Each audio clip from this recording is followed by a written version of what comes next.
Така, Гларуса Попо. Това е нашия Гларус Попо, който храним всеки ден по 2 пъти. Оп, давай. Хайде. Научили сме го вече. Направо с устата да ги сложи, с човката да ги лови. Говори.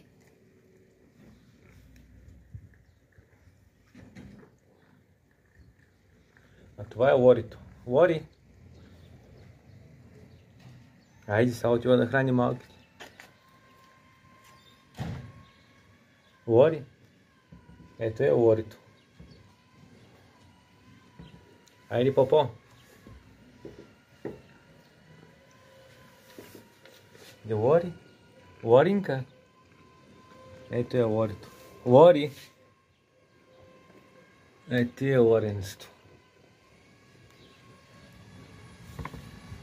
Хайде, тръгвай си!